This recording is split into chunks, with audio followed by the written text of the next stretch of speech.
नमस्कार दोस्तों, कलयुग के चमत्कार संतों की वाणी में आप सबका स्वागत है।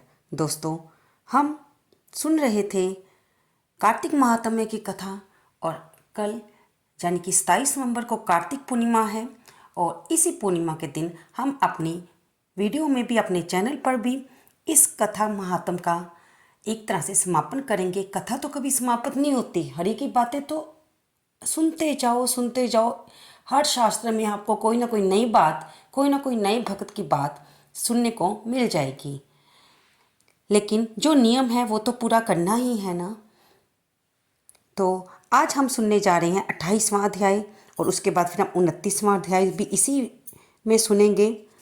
इससे अगली वीडियो में हम आपको अगली कड़ी में 30 से 35वें अध्याय तक सुनाकर इस कार्तिक महात्म्य की कथा को एक तरह से विश्राम देंगे, क्योंकि ये एक नियम होता है कि हम पूरे महीने ये कथा सुनते हैं और फिर इसका समय पर एक तरह से विश्राम भी करना चाहिए, क्योंकि तभी तो इसी मास में कथा सुनने का और उस जो इस मास के महत्वपूर्ण पुण्यदायी दिन होते हैं उसी दिन उस कथा को सुनने का फल मिलता है। तभी ये लाभकारी होता है और तभी ये अत्यंत पुण्यदायी होता है।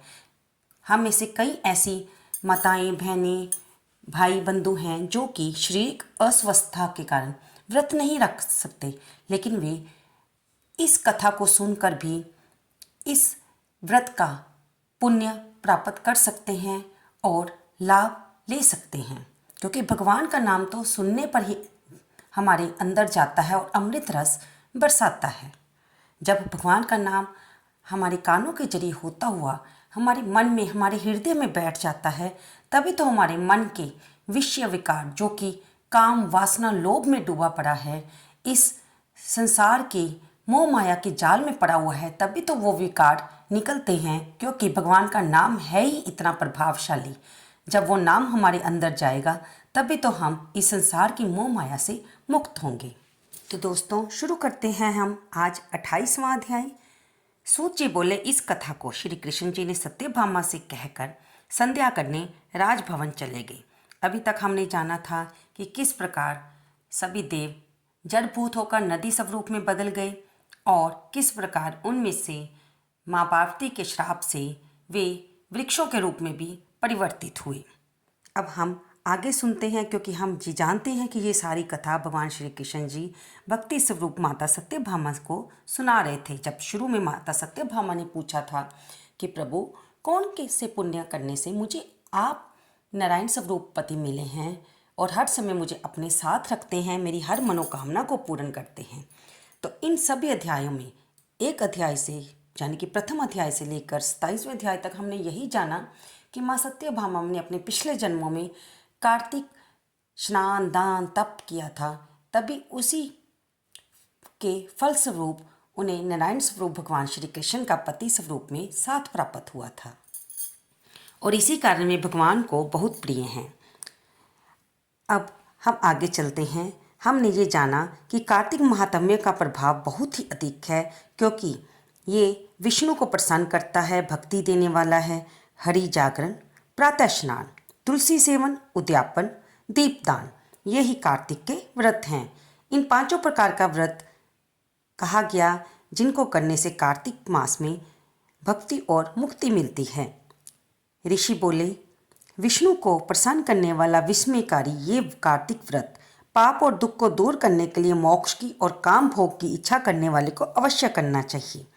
यदि इस व्रत में मनुष्य संकट में पड़ जाए, गहरे वन में फंस जाए या रोगी हो जाए, फिर ये व्रत कैसे किया जाए, क्योंकि ये व्रत तो महाफल देने वाला है। तब सूत जी बोले, इस प्रकार दृढ़ निश्चय वाला पुरुष आपत्ति में भगवान विष्णु अथवा शिव जी के मंदिर में जाकर जागरण करे। यदि तुलसी पूजा ना हो सके तो वैष्णवों का पूजन करे, और क्योंकि भगवान अपने भक्तों के समीप रहते हैं, और अगर ये भी ना मिले तो व्रती पुरुष को गौ और ब्राह्मण को और व्रत के पूरा करने के लिए पीपल और बड़ के वृक्ष का पूजन करना चाहिए।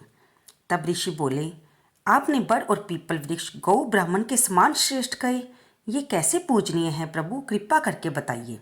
तब सूत जी बोले कि पीपल का वृक्ष भगवान विष्णु का रूप है और बड़ शिव जी का और ढाक ब्रह्मा जी का रूप है।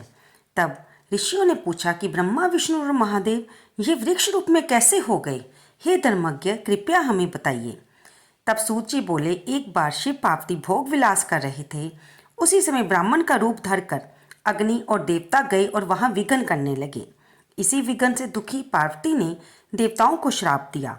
पार्वती बोली, कृमि और कीड़े आदि भी विषय भोग के आनंद को जानते हैं। तुमने हमारे आराम में विघन डाला है, इसलिए तुम वृक्ष हो जाओ। तब सूत जी बोले, इस प्रकार पार्वती के श्राप से सभी देवता वृक्ष रूप में हो गए। हे मुनीश्वर, तभी से विष्णु और महादेव पीपल और बड़ हो गए और पीपल का शनि के दिन पूजन करें और दिन इसका पूजन नहीं करना चाहिए। तो यहाँ पर दोस्तों 28वां अध्याय समाप्त होता है। अब हम सुनते हैं 29वां अध्याय। ऋषि बोले, जे पीपल शनिवार के दिन ही क्यों पूजा जाता है? तब सूत जी बोले, समुद्र मंथन से जो रत्न देवताओं को मिले उनमें लक्ष्मी और कौस्तुभ मणि विष्णु को मिली। जब विष्णु लक्ष्मी को भार्या स्वीकार करने लगे तब लक्ष्मी ने भगवान से प्रार्थना की कि प्रभु, आप मुझ छोटी से विवाह कैसे कर सकते हो? इससे पहले मेरी बड़ी बहन अलक्ष्मी का विवाह करके फिर मेरे साथ विवाह करिए, यही सनातन धर्म है। तब सूत जी बोले, विष्णु भगवान ने लक्ष्मी की बात को सुनकर तपस्वी उद्यालक मुनि को बुलाकर अपने अनुरोध से उन्हें अलक्ष्मी दे दी। उस अलक्ष्मी देवी के श्वेत दांत थे, पतला शरीर, लाल नेत्र और रूखे बाल थे।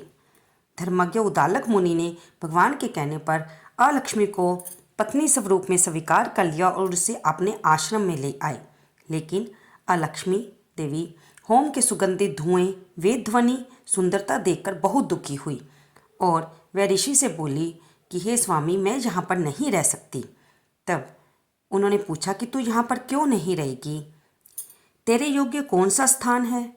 तब अलक्ष्मी देवी बोली कि जहाँ वेद ध्वनि और अतिथि सत्कार होता है, यज्ञ दान आदि होते हैं, वहाँ मैं नहीं रह सकती। जहाँ स्त्री पुरुष प्रेम से रहते हैं, पितृ और देवताओं का पूजन होता है, वहाँ पर मैं नहीं रह सकती। यहाँ पर उद्यमी, नीति में चतुर, धर्मात्मा, मधुर बोलने वाला, गुरु की पूजा करने वाला रहता हो, वहाँ भी मैं नहीं रह सकती। तब ऋषि ने दोबारा पूछा कि फिर तुम कहाँ रहना पसंद करोगी? तब अलक्ष्मी देवी बोली कि जहाँ दिन रात स्त्री पुरुषों में कलह होता हो, अतिथियों का सत्कार ना होता हो, वह स्थान मुझे प्यारा है। वृद्ध, सज्जन और मित्र का अपमान हो, जहाँ कठोर भाषण होता हो, वहाँ मैं नित्य निवास करती हूँ। जहाँ लोग दुराचार करते हैं, पराई स्त्री से प्रीति करते हैं, वहाँ पर मेरा निवास है। जहाँ गौ हत्या, मदिरापान आदि पाप होते हैं, मैं उस स्थान पर रहना पसंद करती हूँ। तब सूत जी कहने लगे कि अलक्ष्मी देवी के ये वचन सुनकर उद्दालक मुनि बहुत ही उदास हो उठे। फिर वे कुछ सोच कर बोले कि हे कांते, जब तक मैं तुम्हारे योग्य निवास के लिए स्थान न देख लूँ, तब तक तुम पीपल के वृक्ष के नीचे बैठो और मेरे आने की प्रतीक्षा करो। तब सूत जी ने उसे पीपल के पेड़ के नीचे बिठा दिया और चल दिए। बहुत देर तक उनकी राह देखती रही, पर जब वह नहीं आए तो अलक्ष्मी देवी पति के त्याग से दुखी होकर विलाप करने लगी। उसके रोने की ध्वनि ने लक्ष्मी जी को व्याकुल कर दिया और उन्होंने भगवान विष्णु से प्रार्थना। लक्ष्मी जी ने भगवान से कहा कि हे भगवान, मेरी बहन पति के त्याग से दुखित होकर रो रही है, उसे जाकर शांत करिए। तब भगवान लक्ष्मी सहित वहाँ आए और कहने लगे कि तुम पीपल में निवास करो, पीपल हमारा ही अंश है। जो कोई वर्ष भर तक कार्तिक शुक्ल पूर्णमासी को पीपल का पूजन करेगा, उसके यहाँ लक्ष्मी का वास होगा। जो शनिवार को तुम्हारा पूजन करेगा, उसका सूत लपेटेगा, उसके सभी मनोवांछित कार्य सिद्ध होंगे। परंतु दूसरे दिन, रविवार के दिन, जो पीपल का स्पर्श करेगा वह दरिद्री हो जाएगा। ऐसा कहकर भगवान अंतर्ध्यान हो गए। ये कहकर सूत ऋषि भी, जो कि सोनक आदि ऋषियों को ये कथा सुना रहे थे, उन्होंने भी विश्राम लिया और यहीं पर हमारी इस कथा का विश्राम होता है। सभी देवता, सभी ऋषिगण प्रसन्नचित्त होकर वापस बद्रिका वन को चले गए और जो कोई भी इस कथा को सुने और सुनावे, वह सब पापों से छूटकर भगवान विष्णु के समीप मुक्ति को प्राप्त करेगा। तो जो दोस्तों, जहाँ पर हमारा कार्तिक महात्म्य का 29वां अध्याय भी समाप्त होता है। इससे आगे की वीडियो में आप श्री भीष्म पंचम कथा को सुनना ना भूलें, क्योंकि ये कल आप 27 नवंबर को सुनकर पुण्य के भागी बनेंगे। आपको ये कथा कैसी लगी कृपया इसे लाइक करें, शेयर करें और कमेंट बॉक्स में जय विष्णु भगवान लिखना बिल्कुल ना भूलें। धन्यवाद दोस्तों।